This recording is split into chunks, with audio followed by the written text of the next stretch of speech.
Okay, well, welcome again, everyone. I'm Toby, and we're here with Robyn Mundy as well. I am the owner of Southern Sea Ventures, and we're here to talk about the trip. Well, we're here to talk about Svalbard as a place, but of course, we're going to talk a bit about the trips that we're running there and have run there in the past.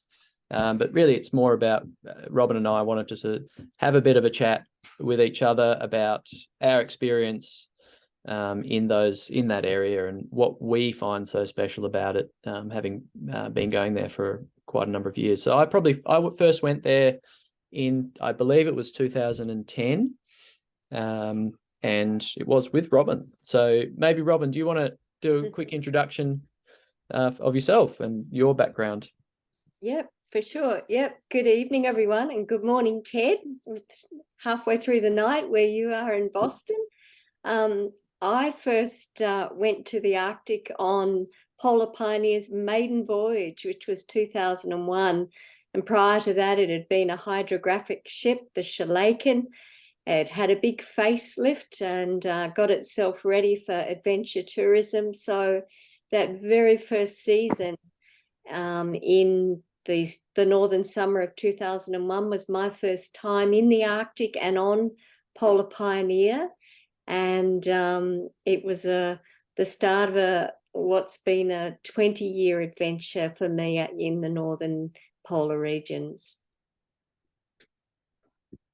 As I mentioned before, I wasn't on that voyage, but I was on one in 2010. It was my first one as a kayak guide, and I've pretty much been a kayak guide for the last 20 years until I took over Southern Sea Ventures, and then I am still a kayak guide, but I also run the business and plan expeditions to a range of different locations as well.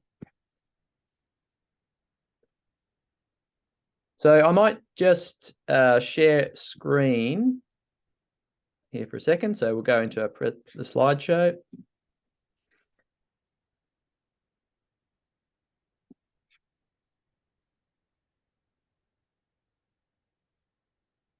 Fabulous. So just a couple of housekeeping things.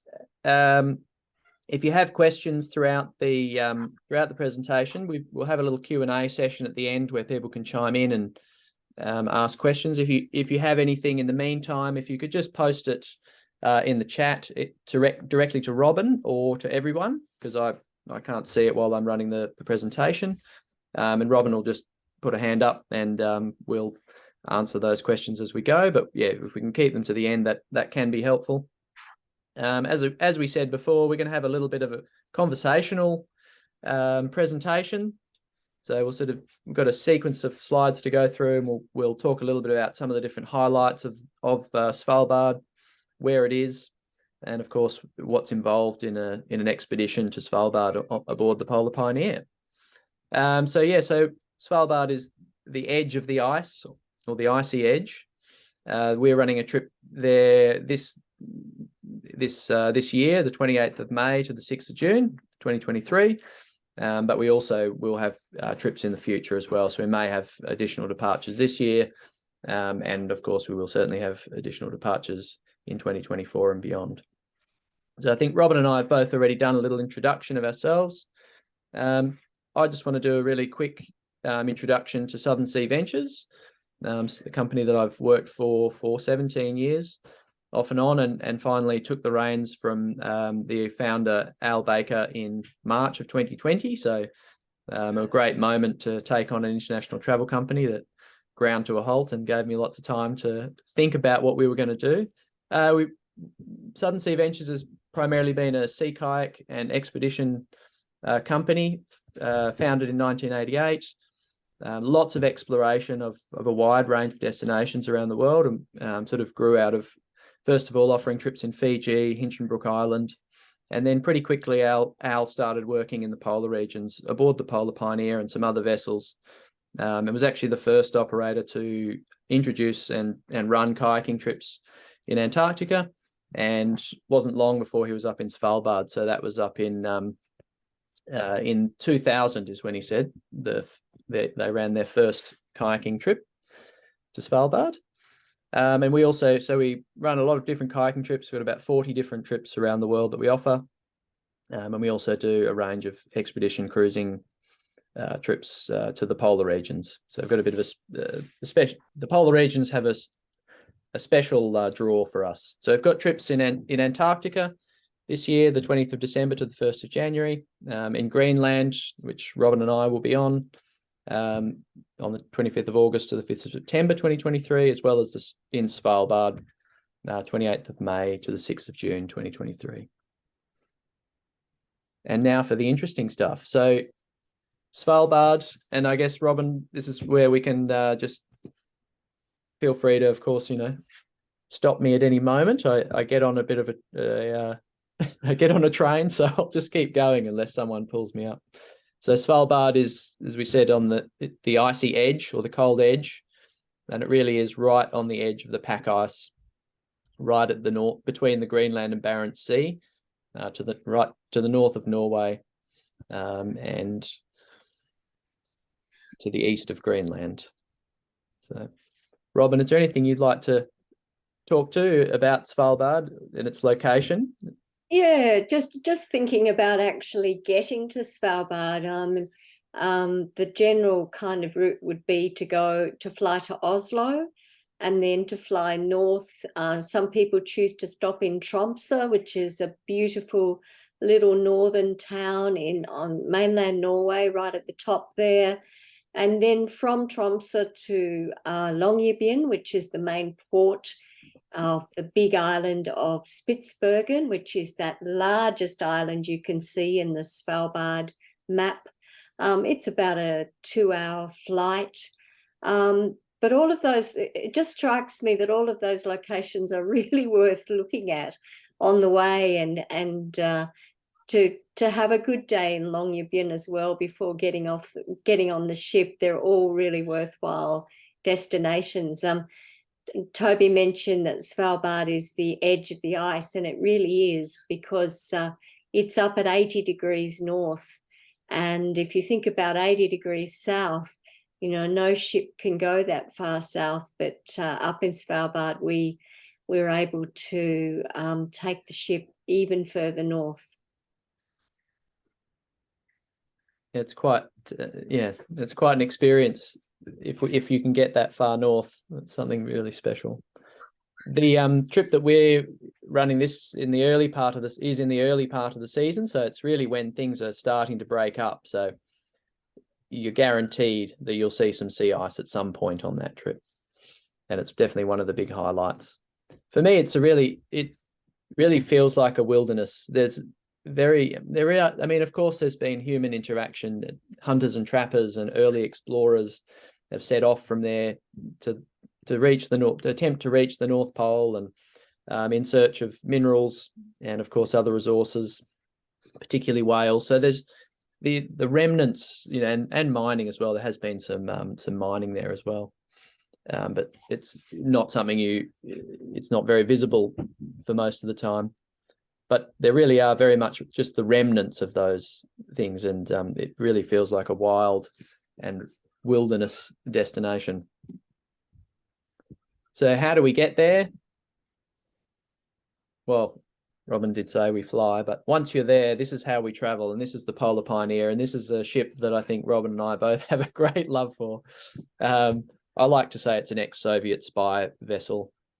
It was owned by the Soviet Union and then handed over to Greg Mortimer for tourism purposes, and has been plying polar waters ever since. And it has recently been sold to some Norwegians, and it's been refurbished and brought back, just polished up a little bit from where it was, and given a good once over. But in terms of the size of the vessel and the capability, it really is one of the best options that you have. The 50 passengers just is a really nice size. It's the capacity. It's a nice enough size that it's sort of a decent size house party's worth of people. You can get to know most people, but you can always find a group that suits you as well within that. And we've just got a couple of people joining here. And I think you can see in that photo we've got people on the bow, leaning over the front of the bow there. We've got people right up the top on the flying bridge, and directly below that flying bridge is the main working bridge. And I think one of the beauties of the ship, which is less and less common now, is that we are welcome to come onto the bridge and be in the bridge with the captain and the officers. Of course, it's their working area, and we're very respectful of that. But it is just the most marvelous viewing platform, and to me, it's one of the great highlights of traveling on Polar Pioneer, is this ability to be anywhere on the ship and have this quite intimate experience with the outside environment. Yeah, it's definitely one of the fabulous things about it. And we've got some photos here just of the interior up in this top corner. That's the bridge area, so it's just a wonderful viewing space. If it's too cold to be out hanging over the bow of the vessel, then this is the best place to be to look out. And in Svalbard in particular, we're going to be out there hunting with our eyes peeled for polar bears and Arctic fox and anything else that might be skating across the sea ice. It's not a luxury vessel, but it's very comfortable. It's a very sturdy vessel, and I like to think about it as a 4-star ship with a 5-star experience, because you really get the experience of the place, but it's got the capacity to get to some really remote and interesting places. So it's had a bit of a refurbishment. The sauna's been redone, of course, because they're Norwegian, and the bar and all of the furnishings have been redone throughout the vessel. So just wanted to talk a little bit about, what to expect on a day-to-day basis on an expedition. And people often ask about the different activities that are on offer. Of course, for us, kayaking is a big highlight. We always offer kayaking on our trips. And that's available to those who are wanting to pay an additional surcharge to join the kayaking program. And that's very much an active program. You typically would be going out twice a day, weather permitting, of course, and often landing in similar areas to where others will land, but maybe going to somewhere slightly different, and certainly spending your time being active throughout the day. The Zodiacs, the kayaks for everybody else, and that's what really takes. It's wonderful. They're a wonderful craft. When you're in them, you're outside still, small groups, so you're sort of 8 to 10 in a Zodiac. They're very maneuverable. You can explore through the ice and get into a lot of small bays, and land on pretty much anything. So that they're a really fabulous craft for exploring. So we do what's called Zodiac cruising, and then we'll do shore landings. So, and often a combination of the two. So we might be out looking for wildlife and from the Zodiacs, landing ashore, and of course, obviously, checking for polar bears before we go ashore from the Zodiacs. And then taking strolls on shore, whether that's a longer, more vigorous hike up into Upper Peak, or meandering closer to shore, whether there's wildlife or walrus haul-outs or historic sites. We also add, we have a very well-known photographer, Paul Holan, joining this trip in Svalbard, who's offering photographic tuition for those who have a very strong focus on photography. And Robyn, would you like to jump in on the day-to-day experience aboard the Polar Pioneer from your perspective? Yeah, for sure. I think what I can say about the day-to-day experience is it's exhausting, because, of course, during summer at Svalbard, we've got the sun doesn't set, so we've got essentially 24 hours of daylight. And I think one of the beautiful things about the Arctic is the light. and especially the light toward the end or the beginning of the day. So, you know, our day we may get a wake-up call at 6:30 or 7, and we'll have an hour for breakfast. But as soon as breakfast is done, the day is full on. We're usually out in zodiacs or making a landing in the morning. We might be out for between 2 and 4 hours, whether that's kayaking, zodiac cruising, or landing and doing walks on shore, and then back to the ship for a delicious lunch. And then generally we might be motoring for an hour or two to get to our next destination. And at some point in the afternoon, going out again to a new place, probably coming back in the early evening time for a nice drink in the bar and a chat and a bit of a recap before we have dinner. And then just generally just enjoying being out on deck or in the warmth of the bridge in the evening light as we're motoring through these incredible fjords and or motoring through pack ice, as you can see in that top left photo. And as Toby said earlier, like because this trip is running early in the season, you know, the big plan is that the ship's going to go north up into whatever ice we can find. And the light, the midnight sun is absolutely extraordinary. So, you know, by the time we finally get to bed, it might be midnight or 1 in the morning. So there's not a lot of sleep on these trips.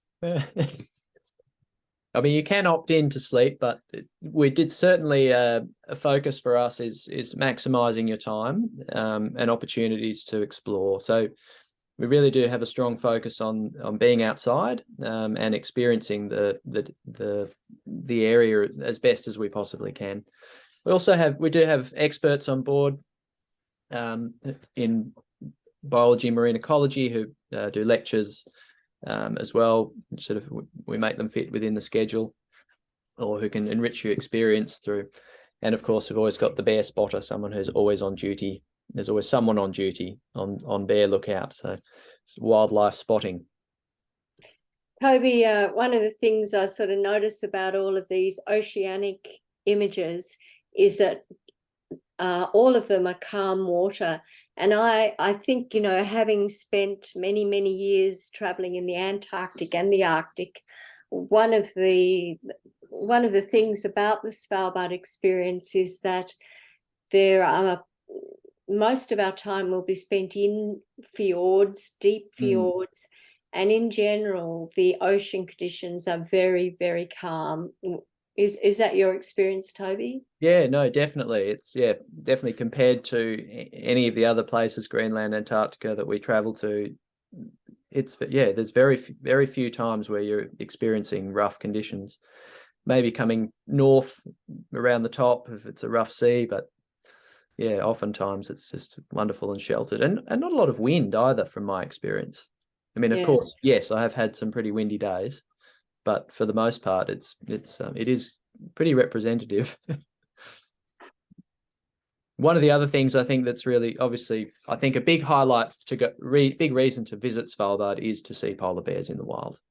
It's one of the best places for that. It's incredibly accessible, and particularly, you know, the trip that we're planning early in the season. The idea is that we're hoping to spot polar bears on the pack ice, which is it's a kind of a magical experience. I remember one of my favorite experiences was we moved up into the sea ice and we spent most of the day out there, and we watched a polar bear and sort of just from the very distance watched it move across the pack ice, and just spent about 4 hours watching it hunt and moving across through the pack ice. And it was actually one of the more special experiences in my life, really. But it's something that is you can experience in Svalbard.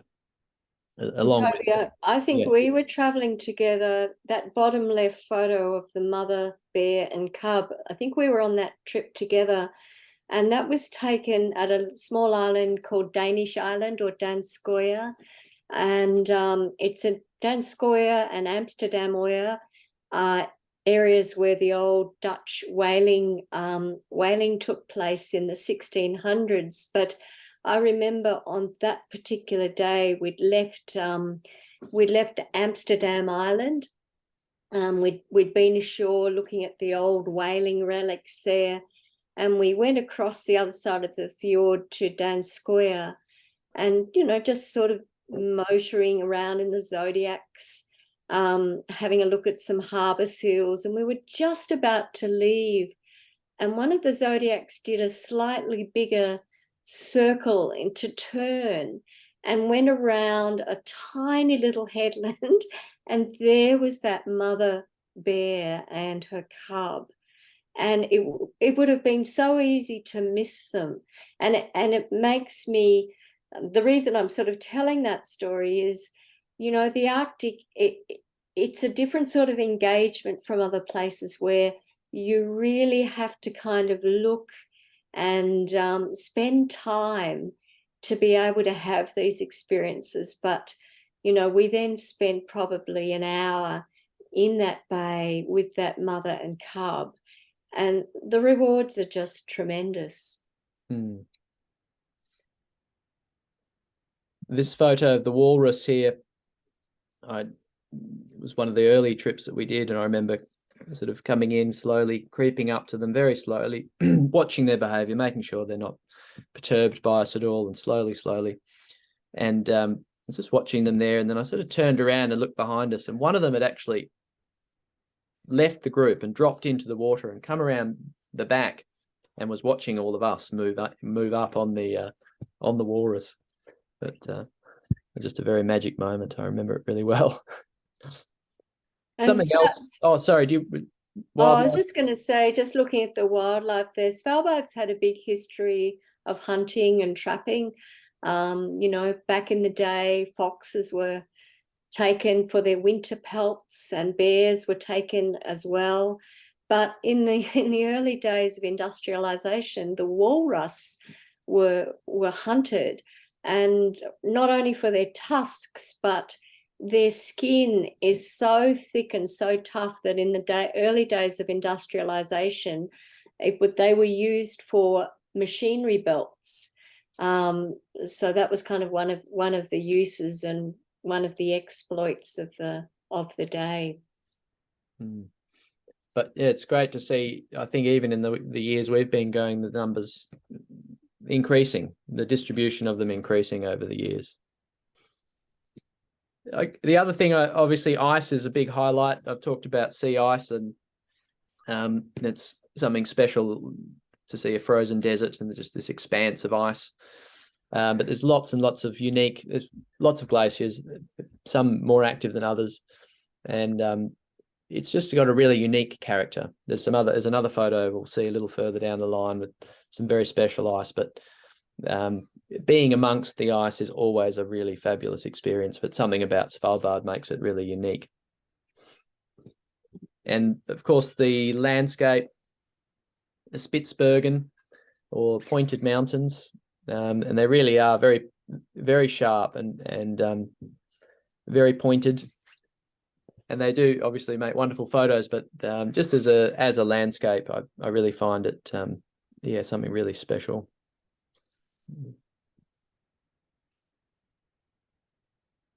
Robyn, is there anything else you'd like to add?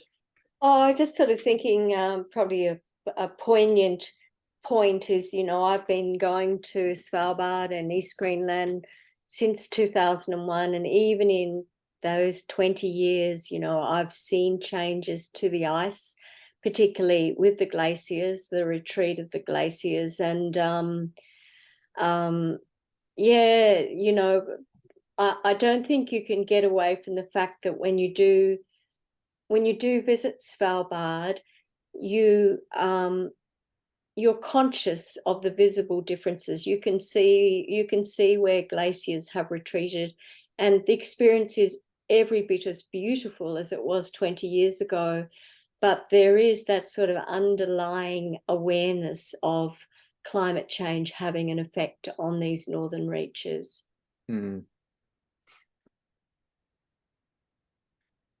It's hard not to through the travel that we've done not to notice that.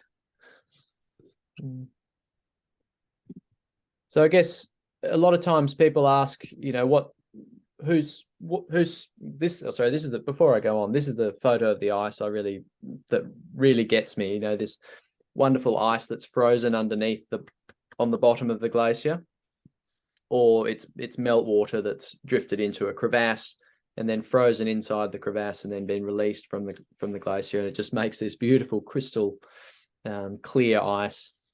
So there's always something unique around the corner. You could spend the whole time just staring at pieces of ice and listening to them pop in the water.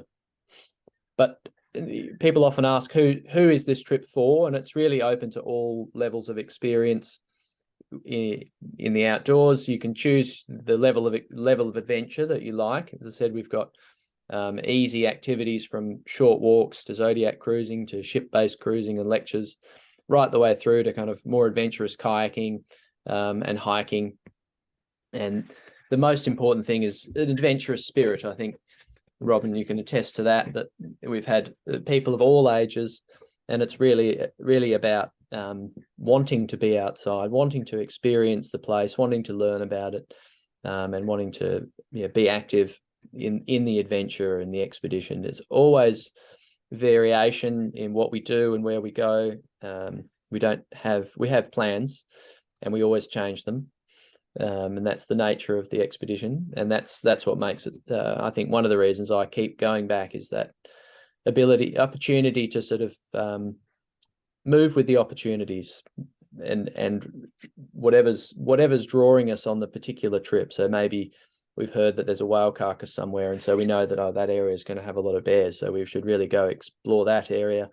Or the ice has moved in over here, and so that means that this other area is open, so let's go to that other area, or whatever other bits of information we pick up along the way from other ships, or the last trip, or whatever it might be, or just the general interests from those that are on the trip itself.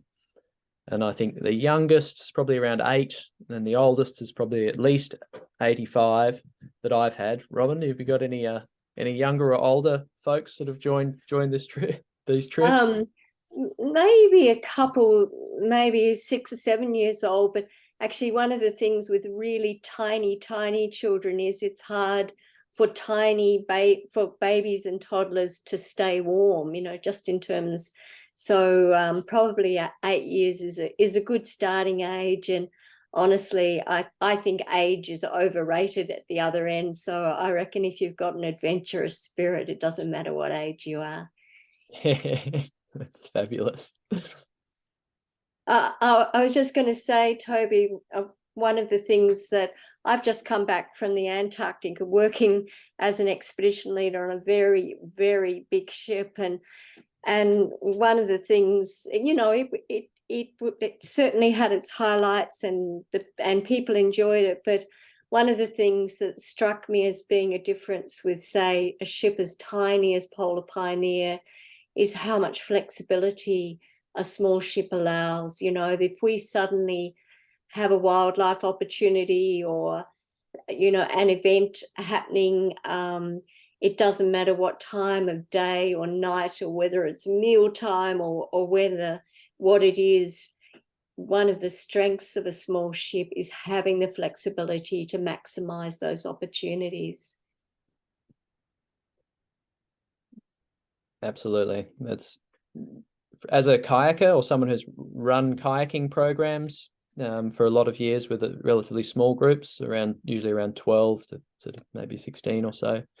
To me, it really just feels like a big kayaking group. So where you're blown with the wind and you're blown with the weather, and you're taken to the best places based on the weather, and it's just a great sort of develops a great camaraderie on board, and that level of flexibility. And we always find something fantastic. So I've got a little bit of, it's probably a bit too much detail here for me to go through, but just generally speaking, and if you're interested in the trip, you can always email us and we'll send you out the details. We'll have the contact details at the end there. But just to put in there that from the time that you arrive in Longyearbyen, we're going to pick you up, take you to the hotel, take you to the ship, and then deliver you back to the airport at the end of the trip. So it's fairly well all inclusive. You'll need to cover some meal costs while you're in Longyearbyen. Options to join tours on that day. You have a little bit of free time on day one. And the kayaking and the photography, there's an additional supplement, but all the other activities, lectures, zodiac cruising, hiking, etc., are all part and parcel with the expedition. So if you need details on that, of course, we can always send those things through to you. So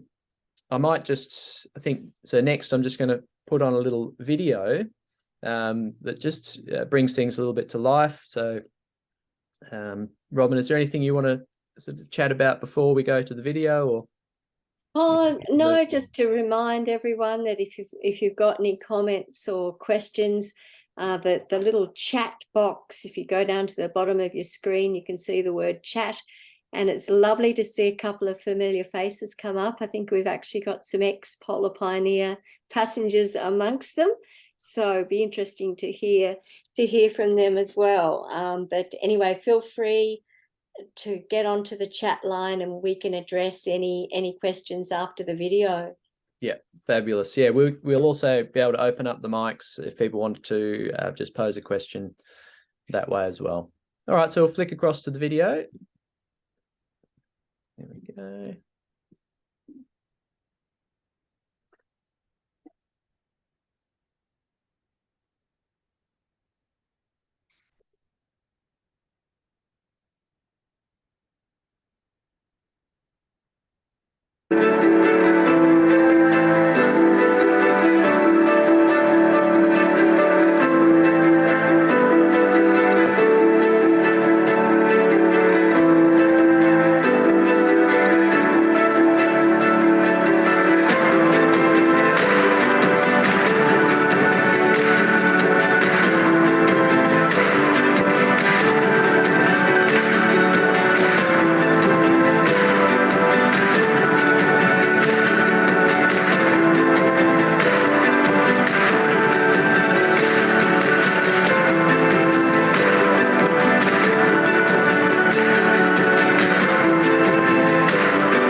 Okay. Well, I have to say I can't wait. So I think we've got about 3 months to go. So I'm very much looking forward to getting back up there. It'll be my first voyage back after COVID hiatus. So yeah, I really can't wait to get back on board. So I just thought we'd open it up and see if there are any questions that anyone had about anything to do with Svalbard as a place, anything to do with the trip, or any questions at all, really. So. More question. Go ahead, Ted. Yeah, hi. Trying to get my thoughts together. I'm sleep deprived, but number one, is it possible, rather than committing to the full kayaking package, to do it maybe like one day? The way we do the kayaking is it is a package at this point, and we do it that way because we need to ensure that there's enough equipment on board for the people. So we only have a small. We don't have the capacity, unfortunately, to run it that way. But people do sometimes choose just to sign up for the program, and then you don't have to come on every outing. So you may decide you'll do 3 paddles during the voyage, and that really adds a lot of value for you. And so it's flexible in that sense, but not flexible in that you can just come and do a one-off paddle and only pay for a one-off paddle. So you'll pay the supplementary fee, and then you can come anytime you like. Yeah. I'm not sure if we lost you there, Ted.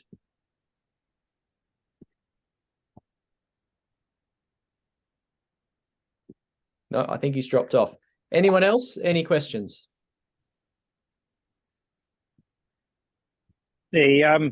Scott here. The Polar Pioneer is looking a lot better than it used to do. The refit looks great.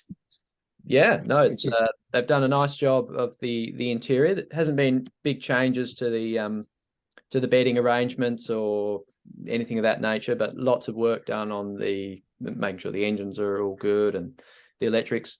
The plumbing, for anyone who's been on the Polar Pioneer before, has been fixed, and the navigational equipment, etc. So, and they've also added a gym. So, but sorry, like you need that after a day paddling. Yeah, that's right. Yeah, that's right. What I would say to anyone else who hasn't been on the Polar Pioneer, it feels like a real ship as opposed to yet another big cruise boat. It felt like you were actually in the area and really could go anywhere. And I think that was one of the big memories for me that I took away, and that's probably why I would head back in that direction again. Question on Svalbard. Polar bears, for me, that would be the reason for the trip. Is it remote options to see them, or is it more likely that you will see them? Highly likely. I've never been on a trip where we haven't spotted polar bears. So it does take a bit of work. So you do have to work for it, but it's a big reason for a lot of people to go, and it's such a big highlight that we put a lot of effort into looking for bears. So we have bridge watch. Like, there's always someone, almost 24 hours a day, on the bridge with binoculars, scanning the horizon for bears. Sometimes it's really easy because, like, there's a whale carcass or something of that nature in the area, so we'll know that they're definitely in where they are, and we can go find them easily. Other times it takes a lot more work, but I've never been on a trip where I haven't seen bears. Yeah. How does it compare to other areas in the Arctic for bears? Yes. For polar bears, there's a couple of areas where there are more polar bears. Franz Josef Land, which is off limits at the moment. Wrangel Island, which is pretty much off limits at the moment as well, actually, come to think of it. And a bit there. Franz Josef Land is further north and quite difficult to get to. And Wrangel Island is also difficult to get to. And then I guess the north of Alaska, there's some areas up there where you can go in, and they have you can drive on a buggy and see. There are regular sightings. They're very easy to spot there. But for me, there's nothing quite like seeing polar bears in the wild, hunting out on the ice or traveling across the land. And that's something that there's few places I guess northern Greenland as well. But again, it is very difficult to get to. So in terms of accessibility, and the sort of the way that they're moving around out on the ice up there, for me, it's one of the best places to go and see polar bears. You mentioned Thanks. some of the areas are off limits at the moment. What's the reason for that? Oh, it just really complicated working in Russian territory at this point. Okay. Yeah, No. for us. Yep. Yeah.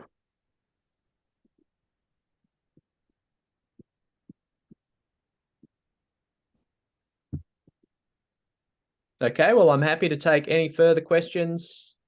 Otherwise, we'll just wrap it up. So, Oh, one quick one, Toby, if oh, I yes, may. Ted, sorry, you did get cut off there. How are you? Yeah. I have a winter storm here where I'm at, and internet's kind of choppy. But do you have availability of some outerwear rental? We don't supply outerwear at this point, but it is something we could, if that's a requirement for you, it's certainly something that we could work through with you. Yeah. Well, I'm trying to coax a colleague of mine to come along, and I have all that I need, but he may require some gear for the conditions. Yeah, if you can give us a specific list of equipment and sizing, we'll see if we can source it for you. Okay. Yeah. All right. That's about it. Thank you. No problem. Yeah, gum boots are included, so muck boots or gum boots, so something that's you need them, and we have those on board, and there's some equipment, but for the most part, you'll be providing your own outerwear. Yeah, but we can assist in acquiring that. Yeah. Okay. Yeah.